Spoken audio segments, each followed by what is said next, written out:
WKZK, celebrating over 20 years, playing the best mix of gospel music for the CSRA. Sunshine 16, WKZK. It's time now for Can We Talk? Can We Talk, sponsored in part by Christopher James.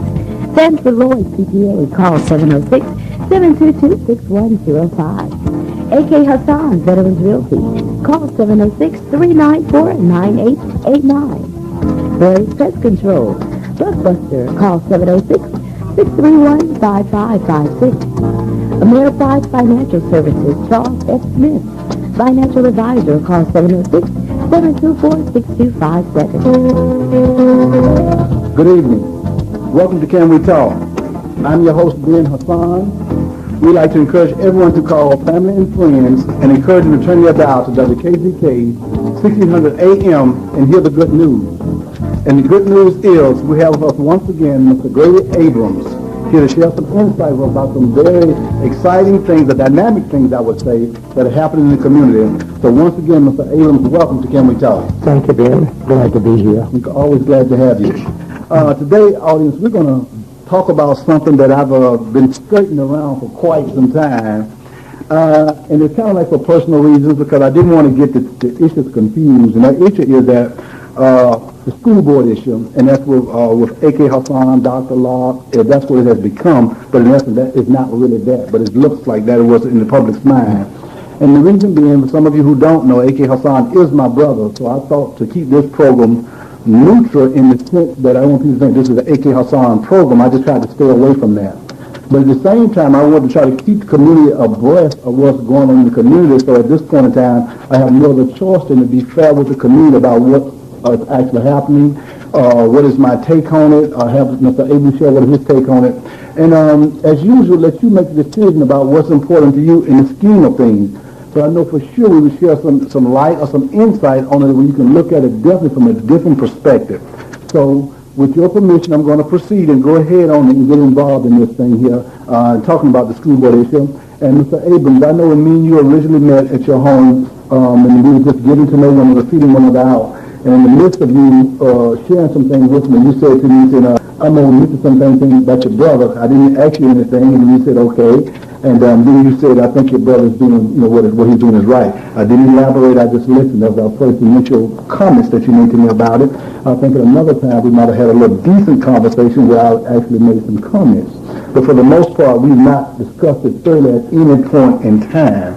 So I think it only becomes to the point, I think it's now it's time that we actually have that discussion here on Can We Talk. And so my point is, in terms of Dr. Locke's contract, when it initially started, that being a perpetual contract, and A.K. bringing that out to the community, what is your position on that? Well, I look at it this way, Ben. A.K. is a board member elected by the people of his district. They elected A.K. to look out for their interests. And one of the interests of taxpayers is to try to save money and try to get the best bang for the buck that they spend. With this perpetual contract that Dr. Locke seems to have, it seems to be unfair to the taxpayers. And it has nothing to do with personal relationship with A.K. and Dr. Locke.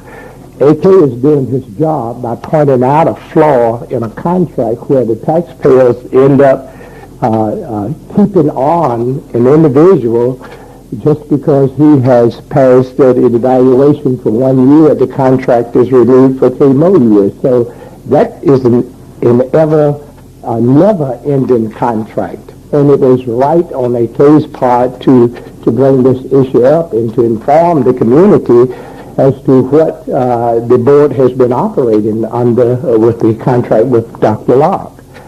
I didn't see anything wrong with questioning the contract that Dr. Locke has.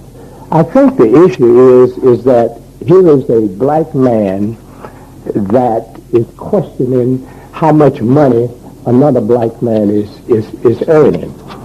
That's where it has been put by other individuals in the community, but it has nothing to do with how much money Dr. Locke is earning, but rather is the contract fair to the taxpayers. And I personally am a taxpayer in Richmond County, and I don't think it is fair. Okay. Okay, with that, I mean, is that a valid argument? Because also, when you talk about the contract, because the contract definitely is a never-ending contract, because every year that he passes the evaluation, the contract will automatically renew itself for 3 more years, year in and year out. So that means he was never entering to the second year of this contract. The contract was constantly renewing itself. Yes. Possibly for the first time he's going to his second year if he has officially flunked the evaluation, and that has never been publicly known, it's been publicly speculated. Right. So for the first time he has a contract that he's entered into the second year of the contract. And what people don't, and I want to say this here, what does this mean, what we're saying right now? What we're saying about this contract here that AK was bringing to the public's attention is that whenever Dr. Law would have decided to retire, the taxpayers would have had to buy him out for 2 years. No matter what point in time, he would always have 2 years that he'd have to be bought out to walk away even when he retired. Yes. And they said that was not in the taxpayer's best interest. A contract should be of such that I can work it out, and at the end of my contract, I can renew my contract, but he would have never had to do that. Absolutely. He could have walked away with 2 full years of pay at the time that he actually retired, and that could have gotten into way over $500,000, between $500,000 and $1 million if we're talking about 3 or 4 years down the road. Yes, absolutely. What we've allowed to happen, we've allowed a group of people in this community to capture this contract in a light that puts the owners, not on Dr. Locke, but on AK, for saying that this is it is not a good contract for the taxpayer. So now AK is one that has to explain why it's not a good contract. People aren't listening to that because Dr. Locke is a black man. And they have pictured this thing as AK is attacking another black man. That's how they have captured this whole argument. And there are a lot of people who are following this argument, and it is a vicious lie. It is not the truth. And when people bring the truth to us, and I say black people, many times we don't want to hear the truth. We would rather believe a lie. And for those people who are believing this lie, it is a shame on them, because you have a man that's serving you who's intelligent, a man who's earnest, a man who wants to do the right thing, but the people are seemingly rejecting it and following a lie that's coming from the likes of Ryan B., who preaches this garbage every morning on his radio show. So with that, but let me just go back into the history of AK before we go further into this here. AK have always seemed to be a lightning rod for the warlords in our community. Now, we talk about the warlords here. For those who was on the program, listen to the program Monday night, we have Frederick Benjamin, who has his own paper now called the City Tribune.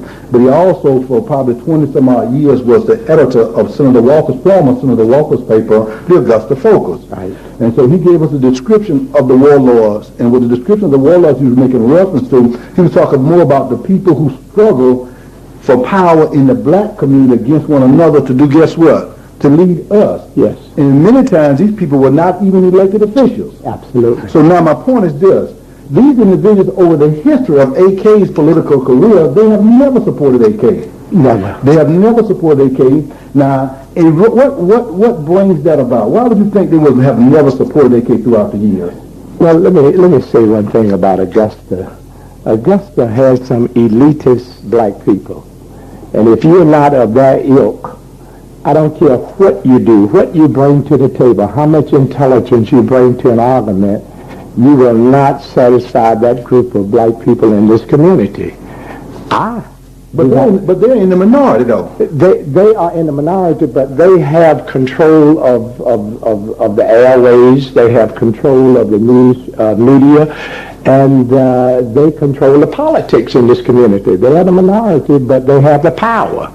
They control the weak, the meek, those people who don't know.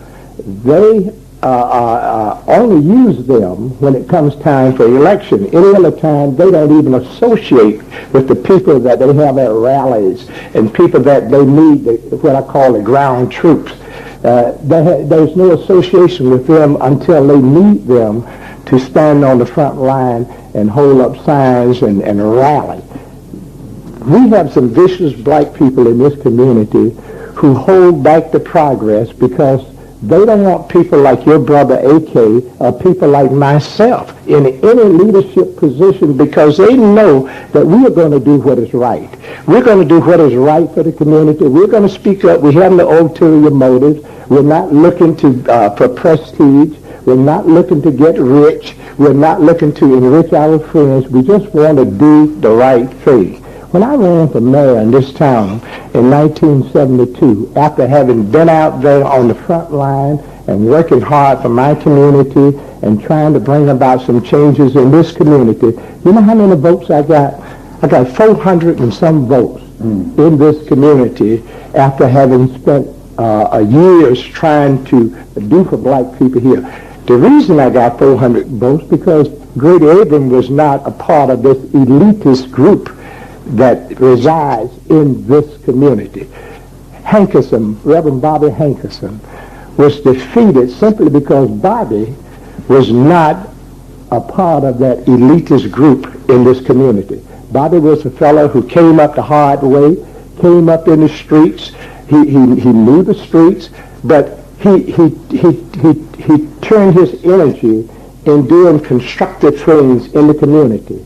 But he was never accepted, even though he won the commission seat, but he was never accepted.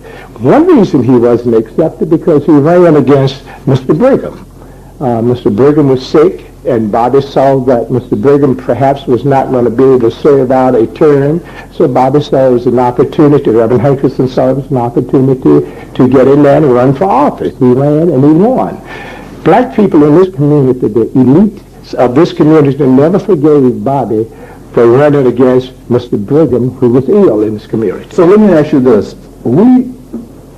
The average African-American in this community, and I'm going to refer back once again to Frederick Benjamin's comment Monday night. I asked him about these warlords, first, because he used the term warlords, and so we're going to say these are the people that's trying to control the black community. Right. And I asked him the question, do they have the black community's interests at heart? I asked him, don't give me a political answer. I said, whatever 51% of the way that you feel, yes or no, that's what you answer. His response to us, who heard him on the night, was, only if our interest was in line with their interest, absolutely, then we're on the same page. In other words, they don't care what we think. Absolutely. They don't care what we want. They don't care what our needs are. The only need that they are concerned about is what is important to us. Now, how do they keep us loyal to them? By coming to us with a so-called black agenda. Do we agree on that? Absolutely. Black agenda and talking about the white man when it's convenient to talk about the white man. They use that to draw us to them. But when they are in their private quarters, they are embracing the white man because that's where they want to be. They want to be in the white man's company. They want to be a part of what the white man has. But they need the black man, the small black man, the individual who's out there trying to make a living, trying to do the honest thing. They need him. They need him at the polls, and they go so far as chauffeuring to the polls to make sure that he votes the way they want. But after he votes, they can care less about him. They care no more about him than white people who we say use us at the poll during election time. Slave masters are slave masters. Slave masters, slave masters. We have some black slave masters out there. And sometimes they're worse than the white ones because they know us better. We're going to take a commercial break. You're listening to Can We Talk? I'm your host, Ben Hasan. My guest once again today is Mr. Grady Abrams. We'll be right back. We're going to take a commercial break. Do you practice fire safety in your home? Never leave your stove unattended while you're cooking. Keep heating appliances 3 feet away from anything that can burn. Store flammable liquids outdoors away from heat sources. Keep matches and lighters away from children. And if you smoke, make sure that you completely extinguish your cigarette and smoking materials after use. This message is brought to you by Christopher James, Training Chief of the Augusta Fire Department.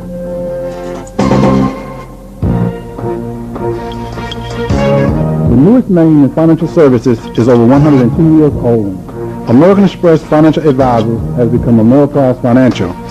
Though their name has changed, their century-old heritage is well intact. So whether you're planning for retirement, saving to put your kids through college, or thinking about starting a business, let Ameriprise Financial Advisor Charles F. Smith put his knowledge to work for you. Talk to an Ameriprise Financial Advisor today. Call Charles F. Smith at 706-724-6257. Offices are located at 801 Broad Street, Suite 601, Augusta, Georgia. Ameriprise Financial Services, member NASD. Bugs out of control? Who you gonna call? Barry's Pest Control. Free inspection, licensed, bonded, and insured. Located at 1101 Laney Walker Boulevard in Augusta. Call 706-631-5556 for an appointment. That's Barry's Pest Control, the Bug Buster. Augusta Blueprint, Ethnographic Services and Supplies, located at 512 Reynolds Street in Augusta. Visit us on the web for full details of services provided at www.augustablue.com or call us at 706-722-6844, extension 202. James Kindred, owner.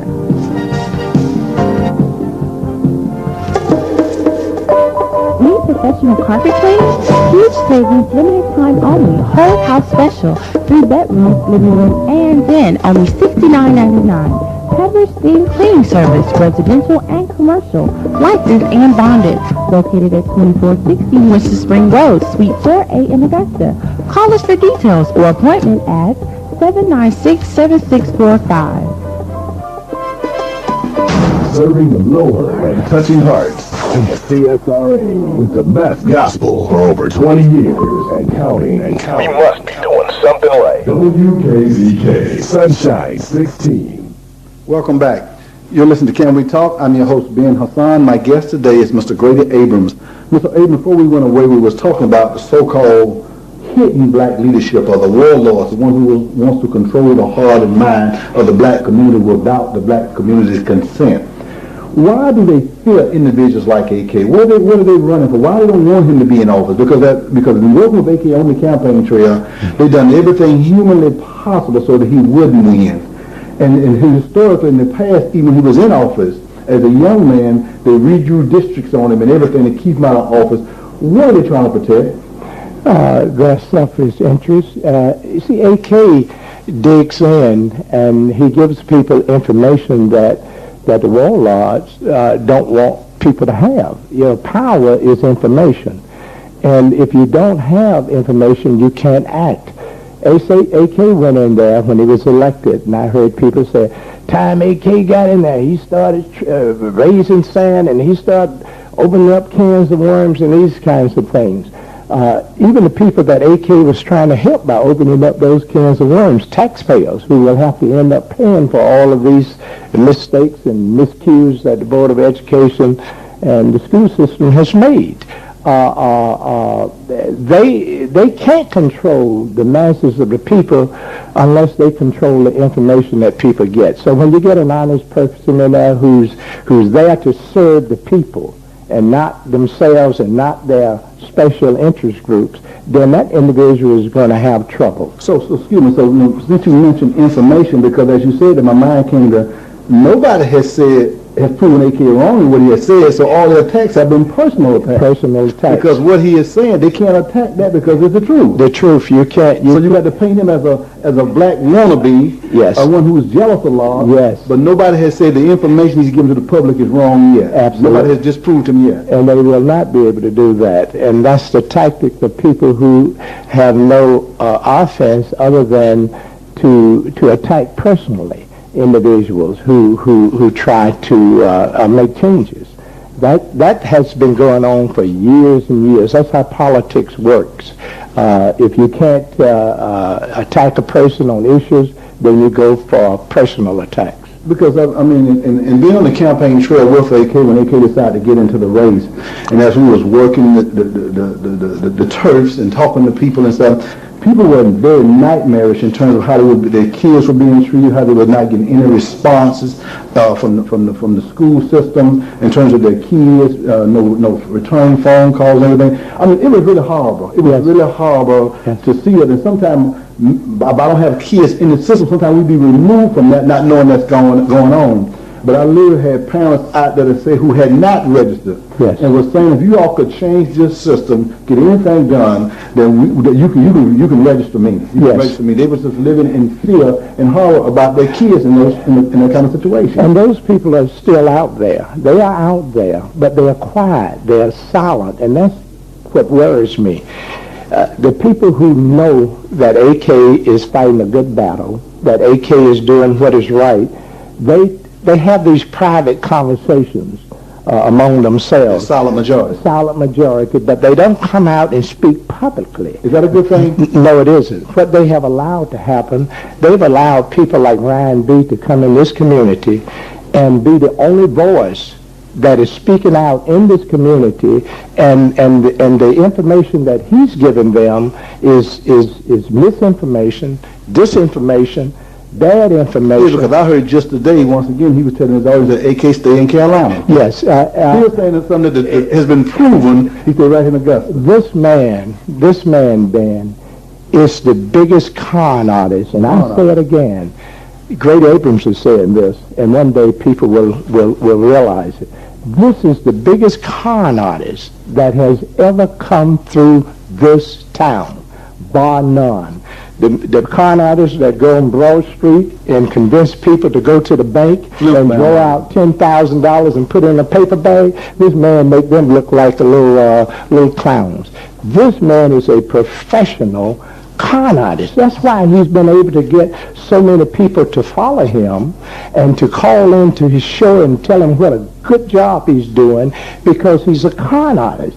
He has no regard for the people that he says he's trying to help, and he has no regard for God. This man would go so far as to use God in his con game. Well, let me say this here. I mean, I agree with you wholeheartedly. And the reason I say that, so people say, well, why would you say that? Well, I would say that for number one, because he's not dealing in truth. He's not. He won't give you the facts. He always gives you one side of the story, and it's not one, it's his side of the story. It's his side of the story, and he won't allow anybody else to call in there, black or white, who has a different viewpoint. He will not allow them to talk 30 seconds on his show. And the show was supposed to be about information, inspiration, and therapy. How can you get information? How can you make up your mind? How can you make decisions when you're hearing just one side? He will not allow for discourse. He will not allow for opposition. You don't educate people that way. If you're interested in educating people, you allow anybody to enter into the discourse and then allow people to make up their minds after they have heard from both sides of an argument. This man does not allow but one side of the argument, and there's a lot of hearsays. Here's a man that says he doesn't read the paper. He doesn't listen to the radio. Where does he get his information from? People calling it in, telling him something. Here's a man that promises people things every day on the air. I'll call you as soon as I get off the air. I know he doesn't attend to these people because they call back 2-3 weeks later. You miss so-and-so. I was intending to get in touch with you. I got 20 calls on my phone, and I can make 5 a day, and people hold me for an hour on a call, and I just don't have. He has excuses for everything that he doesn't do right. This man needs to tell the public, if he wants to be the man in this town, if he wants to be the leader, he needs to tell the people the truth. And the first truth he needs to tell them is, what is he about? What is his reputation? Is it true that he's been to prison? If he's been to prison, and is it true that his name is what he says it is? If it's not, then we are dealing with a dishonest person. And a dishonest person in this regard is dishonest in all regards. Not only that, we're saying whether that's him that we've seen a profile of or not. Yes. It's most surely no doubt that he just came on the scene into Augusta, hasn't been here a year yet. Yes. And here he is on a daily basis making commentary, making what seems to be supposed to be facts about people he don't even know. He does not even know these people, And what amazes me is some of the people who have butted up to him. I mean, I heard the man this morning. I had high respect for this man, Reverend Davis, Hardy Davis. I had a lot of respect for him. I listened to him on TV and yet he's buttering up to Ryan B.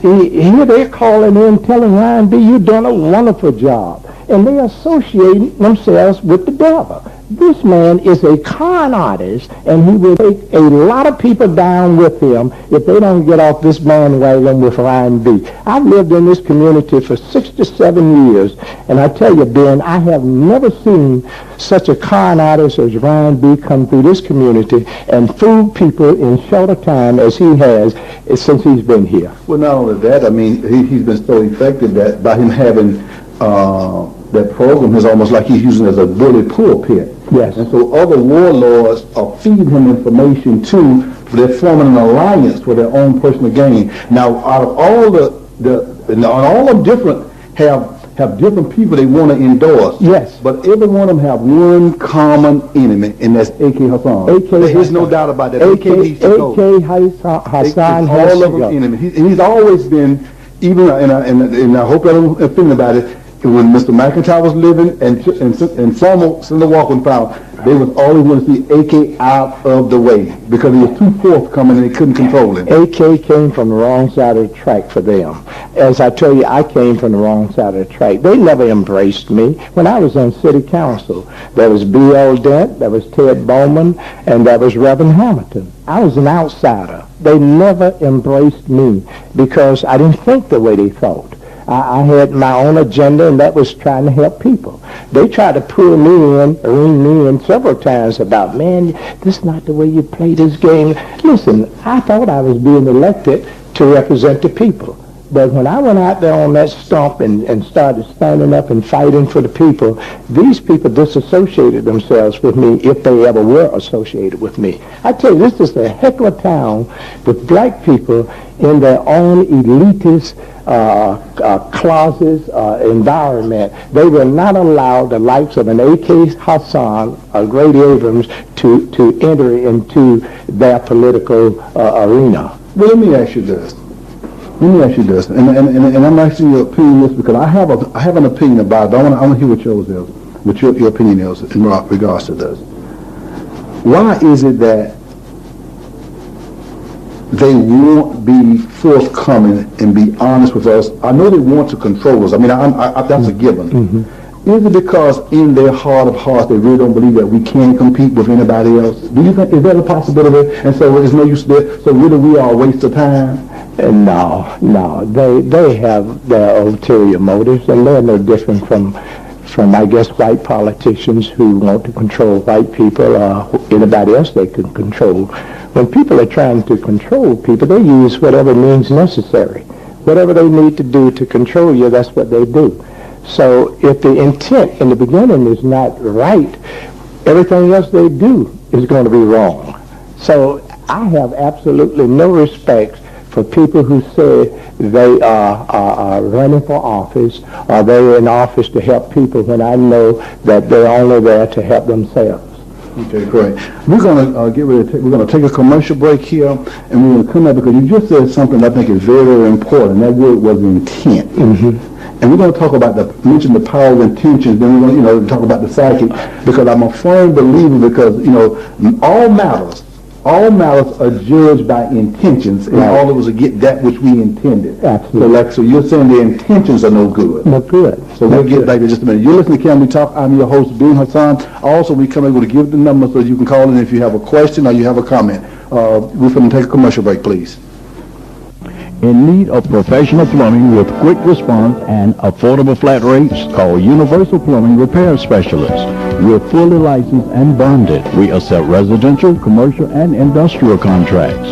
Locally owned and operated at 1650 Olive Road in Augusta. Call 706-738-4424. That's 738-4424 for an appointment. That's Universal Plumbing. 24 hours emergency service available.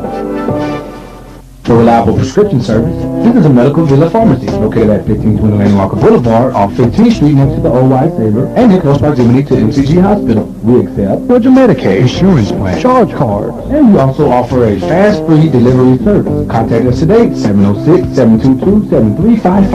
That's Medical Villa Pharmacy, the only black-owned and operating pharmacy in the CSRA. Pharmacist and owner, Marshall Curtis. Visit us today. Hey, CSRA, did you know about the one-stop construction office where you can get architectural blueprints, residential and commercial construction all under one roof? Larry L. McCord is an architectural designer and general contractor with 20 years experience in design-build construction. Licensed and bonded in Georgia and South Carolina, Larry L. McCord and his professional staff have expertise in guiding you to a successful building project. So please, don't worry about who's going to design and build your next project. Call 706-733-2931. That's 706-733-2931 for your free consultation. Remember, CSRA, Larry L. McCord Design Build is your local one-stop construction office. So call 706-733-2931. That's 706-733-2931. Your one-stop construction office for residential and commercial construction, all under one roof. Larry L. McCord Design Build, 706-733-2931. I'm Donald Walton of Kinsey and Walton Funeral Home in Augusta. At Kinsey and Walton Funeral Home, we realize that no one likes to discuss funeral arrangements, but when the time comes for your family to discuss arrangements, we will be pleased to answer any questions and offer any advice that may be helpful to you. You may stop by our office at 3618 Peach Orchard Road, or if you prefer, call for an appointment at area code 706-790-8858. Whether you're considering pre-planning or if you have an immediate need, Kinsey and Walton will be honored to be your funeral home of choice. At Kinsey and Walton, we will give you the best value possible along with the most professional and caring service. That's our promise always. Kinsey and Walton Funeral Home, 3618 Peach Orchard Road, area code 706-790-8858. We're large enough to take care of your needs and small enough to care. Praising His name. Praising His name with uplifting Christian music on Sunshine 16 WKZK. Love you can listen to. Welcome back. You're listening to Can We Talk? I'm your host, Ben Hasan. The guest today is Mr. Grady Abrams. I'm also going to give the number out so you can call if you want to make some comments or you have some questions that you'd like to ask. The number is 706-733-0044, 706-733-0048. I'm sorry. 706-733-0044, 706-738-0044. Also, at this time, I'd like to announce the friends and supporters of Can We Talk. VFA Income Tax Service, 706-737-0034. First Bank on Walton Way. Butler Alterations and Tuxedos Run, 706-738-0074. Hollings Rolling Store, 706-830-2161. Easy Ride of Augusta. 33 times a week we travel to Atlanta. 706-860-4900. Choice Automotives. 706-210-1225. Fairway Ford, David Moyer. 706-495-1827. Harry James III, Attorney at Law. 706-724-0801. Kendrick's Clearing and Hauling, 706-722-4409. And last but not least, Harkle E. Fowler, MD, PC, specialized in high-risk pregnancy, 706-724-2148. Those are the friends and supporters of Can We Talk. Mr. Abrams, before we went away, you mentioned about their intentions. If people's intentions start out wrong, everything's going to end up wrong. Right. So, when you think about intention, what comes to mind for you when you think about a person's intentions? Well, you can have good intentions and bad intentions.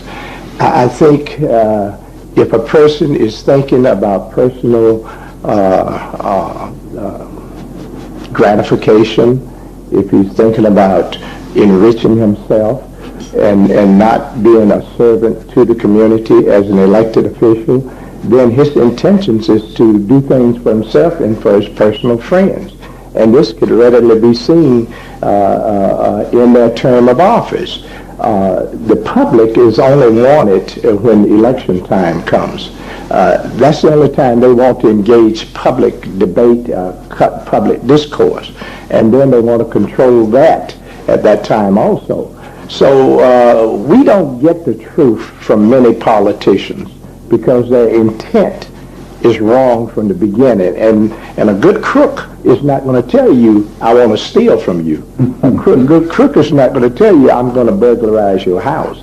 He wants you to believe that he's the best person in the world, that he doesn't steal, he doesn't burglarize, and he gets you off kettle. You thinking that this is an honest person because he's talking honest talk to you, but his intent is to do you wrong. And many of our politicians out there, black and white, are not there with good intentions from the beginning. So in them preaching to us about white folks misusing us, and black folks got to do this, and black folks got to do this here, in a real way, this has not allowed us to embrace this country and get the full benefit of the opportunity, because there's no doubt about it, even though what we've been through in this country, and even where we are right now, is without a shadow of a doubt that this is still the greatest country on the face of the earth.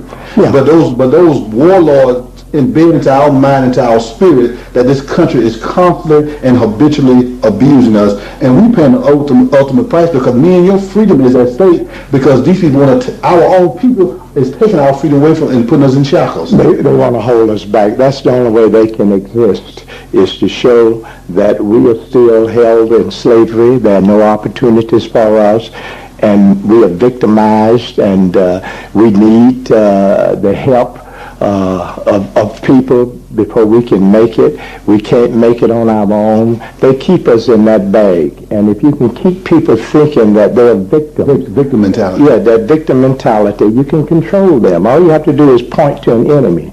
Now, I like yourself, and most black people have had experiences, and we're not denying this, with white people that are negative. Many of us have had, either directly or indirectly, we have had experiences that would allow us to say that the white man is not for the black man. But we can't take those individual experiences and judge the whole white race. We can't do that. If we do that, then it's no different than the white man looking at us individually and judging the whole black race. If a white man sees one black man walking down Broad Street with his pants hanging down, he can't say that all black people are that way. Likewise, we can't condemn all white people because we have had some individual experiences with them. I've had some on my job, and I could easily join the chorus with the Ryan B's and call in and say, Ryan B, you're right. You are absolutely right. White people this, white people that. But I choose not to do that. I choose to deal with white people on an individual basis. If they're all right with me, I'm all right with them, okay? I'm not going to condemn the whole white race because I've had some bad experiences with one or two. And we need to get out of that. And what our psyche is this: we hate white people for various reasons.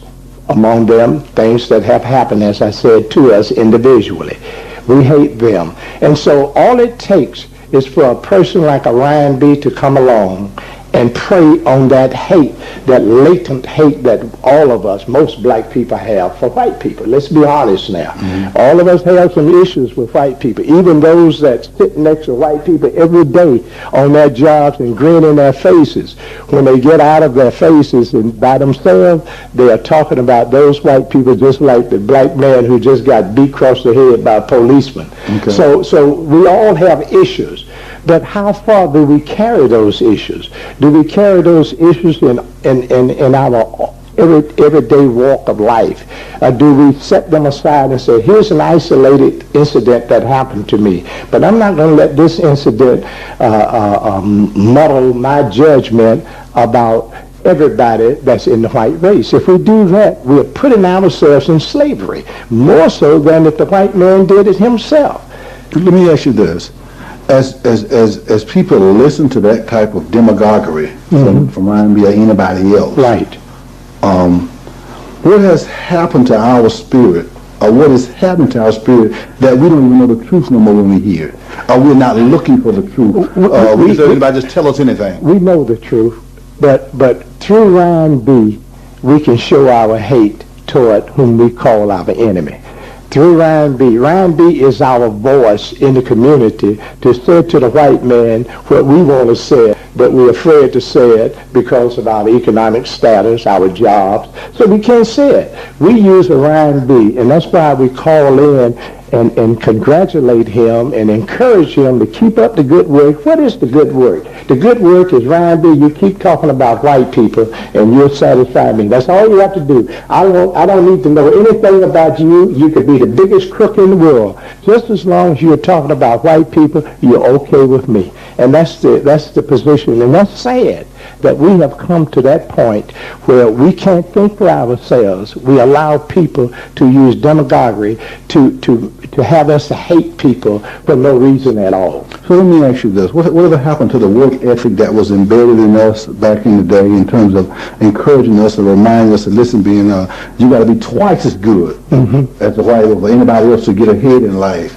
But now, we justify everything and say, well, white folks do it. Yeah. So now, all of a sudden, white folks have become our moral compass. They are our moral compass, and that's how we justify what our black politicians do. This man Jefferson there in Louisiana, even an Ed McIntyre, when he went to jail, we justified his what happened to him by saying that, well, white people steal. They've been stealing ever since the city was here.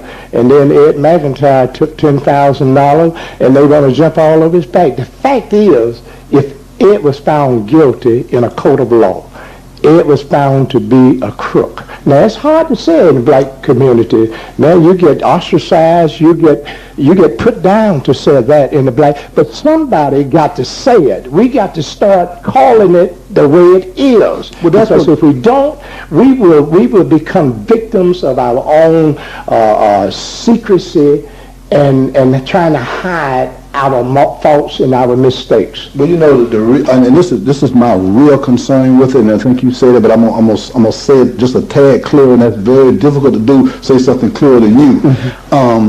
I think, in my mind, as I look back over everything that African Americans or blacks have accomplished in this country, from just coming through slavery, just coming through all the civil rights era, just coming through to the economic clout that we do have, even though it's scattered, is individualized, it's not collectively. I think it's because we wanted to do what was right. We knew that God had his hand, we had the favor of God, along with other people. We're not saying we had exclusive rights from God, by no means. But I'm saying, but God knew our heart was right. But now as we begin to buy into anybody's program and begin to justify what we do because somebody else has done it, then I'm afraid that we're going to lose the favor of God. Yeah, that we will start retrogressing as a community, and we will not be, because we've only made it thus far by the favor of God. Yes, absolutely. And once we start trying to make a lie the truth, yes, then we're in direct violation of what God would have it to be. Yes. All Dr. King done in his day for the white folks who hated him and not, all he did is call them my sick white brother. Right. He didn't get off on those binges and try to destroy them as their humanity, because he realized they were still human, but they got some issues. That's right. Issues. And so I'm concerned that we're going to mess right around here and let all this demagoguery become a part of us, and we're going to lose the kind of things that was always catapulting us into the mainstream and position ourselves to do what God would have us do. Yes, and in the process, we lose our integrity. People have no respect for us when we lose that.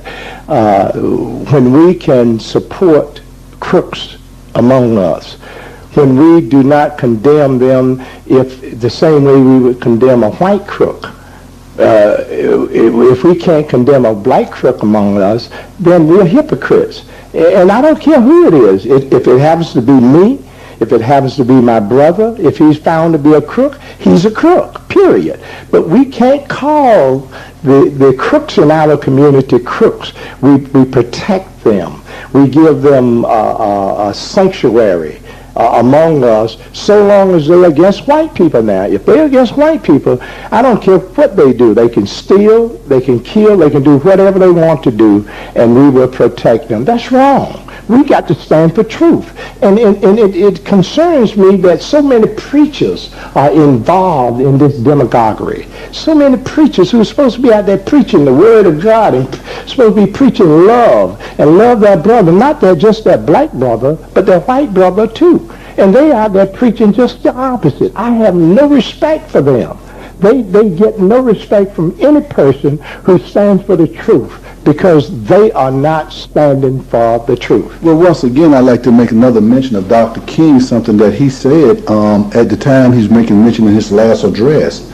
And he was reminding his audience, or his supporters, I would say, right, his supporters, as his last address the night before he got killed. And he was reminding them of the time that he actually got stabbed. Right. The minute woman stabbed him. Yes. And it was saying that he was told if he would have sneezed, he would have drowned in his own blood. Right. And he was reminding the audience that he thanked God that he didn't sneeze. He said he received letters from around the world, from presidents and ambassadors, and from around, as well as the people in this country. He said, but one letter stood out to him, was from a 12-year-old white girl. And she said, Dr. King, I was told that if you would have sneezed, you would have died. You would have drowned in your own blood. And he said, she said, I thank God that you didn't sneeze. He said, I did too. But my point is that he didn't have that hatred in him. Right, right. He didn't have that in him. And so are we walking away from that bridge that got us thus far, and we're somewhat lost in the wilderness, and we want to go back to Egypt? Yes. And this bridge will take us back. Yeah. Or do we realize that we're going back? Do you think we realize that's what it's going to take us? I think we know where we're going. We just chose to go that way. I hear, as I said, I hear preachers that are supposed to be experts on the Bible calling in one man named, they call Brother Garcia. This man's supposed to know the Bible.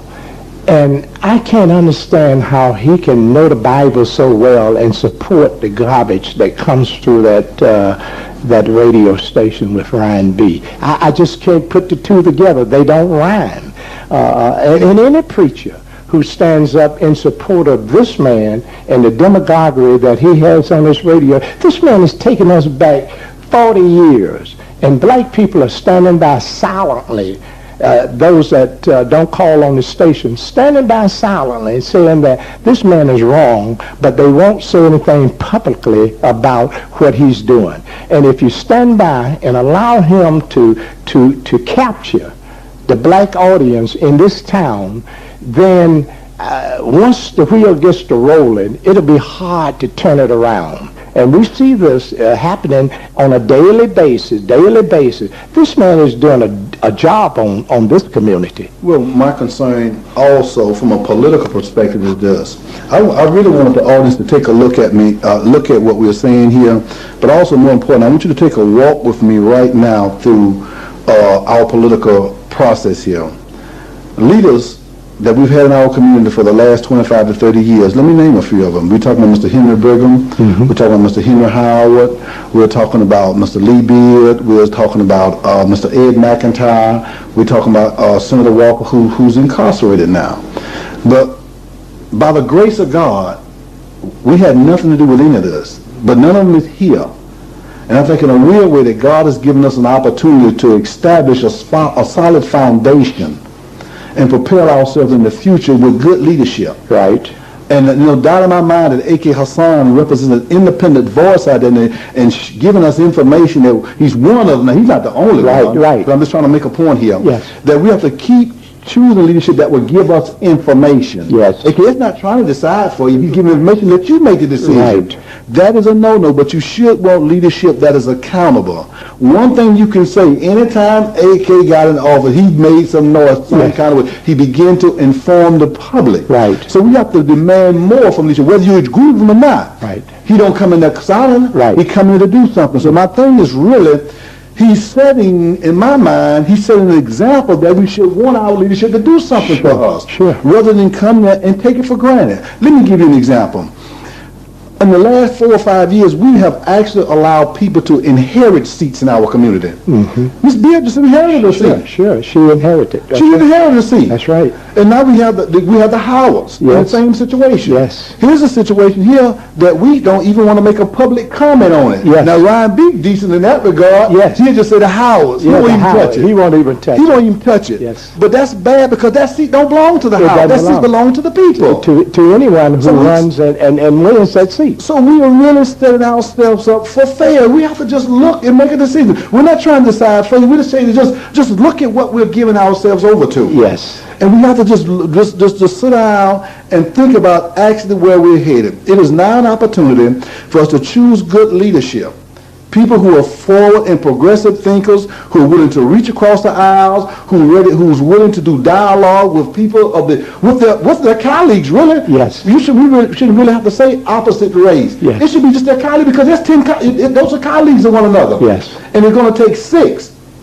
We have a very, very dynamic setup in our county commission, a very, very dynamic setup also on the Board of Education. Right. Meaning that the races have to talk to one another for the city to be successful. Absolutely. So can somebody tell me what's wrong with that?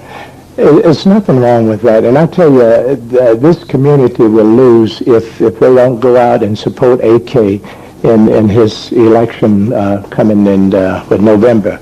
They will really lose because here's a young man who's out there, who is working hard to give the public the information they need to know. They can make decisions. They're the ones that vote people in and out of office. We've not had a man like AK in a long time to come through and be independent voice and an intelligent person in the community. People spoke when they elected him to office. He was elected over the warlord's candidate. He beat the warlord's candidate. And he did that because people had problems with the Board of Education. And I don't expect that this will change in the coming election. Those same people will go out and vote for AK again. Only those people who have been led to believe that AK is trying to do something against Dr. Locke because Dr. Locke makes more money. This is a simple argument to offer for the reason why AK is against Dr. Locke. That is the simplest reason that I could ever think of. But here again, AK, I don't think has anything to worry about because I have to believe that there are enough intelligent people out there who will return him to office and not support the candidate of the likes of a person like Ryan B. and Larry Addison. Well, let me say this here also. Let me give just a little brief history here. When AK first got involved in politics on the Board of Education, they were able to at that time as well. Their superintendent, they got rid of a superintendent at that particular time. Right. In getting rid of that superintendent, the Board of Education found out that there was $5.3 million in debt. Yes, I remember. And the state was about to, the school system was about to go into receivership. Absolutely. Now let me show you all what happened and show you dynamics of what a young man like him bringing to the table. He was only 26 years old at the time. Right. And then the board decided to make him president. Right. I want you to understand this here. The board was 16 members at the time. Yes. It was 12 whites, 4 blacks on that board. Right. Remember, AK was only 27 years old at the time he became president. Yes. He was the first black, the youngest member ever to become Board of Education, become a president of the Board of Education. Right. But I want you to understand this here. What's a bigger picture? The point I'm trying to get here. Everybody on that board was old enough to be his parents. Right. Because most of them were retired school teachers, just like they are right now in many ways. Sure. But yet and still, they saw in a young 27-year-old black man, which is supposed to be unheard of in we're talking about 1980. Right. They were old enough to be his parents. And now that I've got to say this as well to try to make you see what they saw in him. He was also a Muslim. He also was a Muslim. Right. But yet and still, they saw that this young man could help the school system. Right. In 2 years' time, upon his leadership, he got the Richmond County Board of Education out of debt. Yes. Now, let me show you where you are. Now, let me fast forward now. Right now, since all this has been going on, I want you also to know that AK has not stopped, and every day he's taking care of some people's business with their kids because they call him. He has not stopped taking care of that. Right. They're dealing with the contract because that willingness open to deal with the contract. But look at the course of this here. The school system has lost a lawsuit. That lawsuit, this lady has been awarded $250,000. The attorney fees are going to be somewhere in the same neighborhood. Right. So now we talk about $500,000 as a result of they charged Dr. Locke with racial discrimination. Right. Also, now there's another lawsuit. Yes. That has been filed by a young lady. Possible, I don't think sexual harassment is a charge, but as a result of say there's retaliation in terms of a promotion. So she claimed, and that's an allegation. Right. But once again, the school system has to defend, and the taxpayer has to defend Dr. Locke. Also, we're looking at the early part of the week, they're emailing on the school system time to support Dr. Locke. Once again, is a no-no. Right. Today, we're looking at also, as of yesterday here, they have put a young lady's personnel file out in public. Yes. To discredit her. Yes.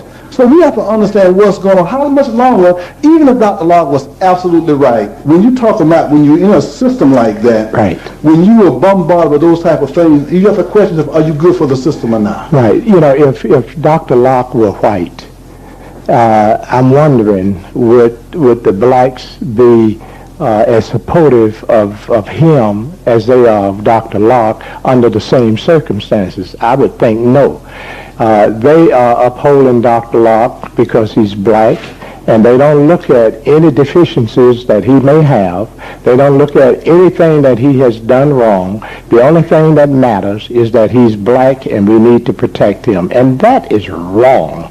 That is absolutely They're talking wrong. about all the schools he's building, talking about the land. Well, those schools are going to be built inevitably because you had to build them. The population is expanding in South Augusta and they need new schools. So they were going to be built whether Dr. Locke was there or anybody else. The schools were going to be built. Well, this is splash money. It's like he came up with no creative way to do these things. No, this is taxpayers' money. Absolutely. Those things were going to be done anyway, period. And so, I mean, it's just ironic, and I just felt the need that we need to have something to say about that, to shed some light, to give an opinion about it, because I think what we really have to do, and just look at what's really at stake here that's bigger than AK, that's bigger than Dr. Locke, is there's individuals trying, from behind the scene, trying to control the hearts and minds of our community, and they're not white folks, they're black folks. They're black folks. They're black folks. Absolutely. And what we have to be concerned about is that they don't seem to have our interests at heart. Because you have to look at, if you take AK out of the picture, individual like AK out of the picture, AK has not been in politics for 20-some years. Right. And I ask you right now, did you have some problem when AK came on the scene? You have to say yes. Mm-hmm. So now you have somebody and people like him that we can look for to put in these positions that where they can be candid and open and honest and encourage you, to empower you.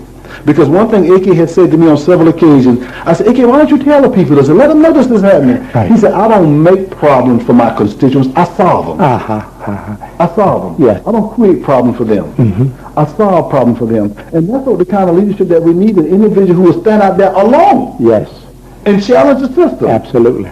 Alone, single-handedly, Yes. nothing but faith, Right. nothing but courage, Right. and stand before him and challenge the whole system. Yes. People have to also be mindful before he came that Ms. Pullum and Mr. Scott been raising his hand for the last couple of years. They have been. But nobody listened. Nobody listened. They thought they was almost. They're trying to define them according as being almost lunatic. Yes, they really did, especially Joe. They really jumped on Joe. But now Joe has someone that comrade in arms, and I'm glad AK is there, and Joe and Ms. Pullingham could fight this system the way it is and make some changes there. We all suffer when these kinds of things go on and there's no resolution to them. Well, what I really like to say about Ms. Barbara Pullum and Mr. Scott, they ought to be commended because they've stuck beside him because they realized this was a battle that they were fighting all the time. Yeah. But the difference is what happened here is this. They were sitting down, and Dr. Locke and the rest of the board members, they had those 6 votes. Yes. So they can let them jump up and down all they want. It, right. Because eventually they're going to get what they wanted passed, no matter how much sand that they raised. Anyway. But once AK came, the AK said, okay, I'm going to take it out of this back room. I'm going to put it in the hands of the public. Yes, yes. You are not going to ostracize me in no back room. Right. I'm going to let the public make a decision on this here. And at this point now, as we can see, all is not well. No, it is not well. Not well. And so, as a result of that, we thank you all for allowing us, like I can say, we had to vent a little bit, because I've sat silent for quite some time. and trying to be and not indulge this audience in my opinion about the whole thing.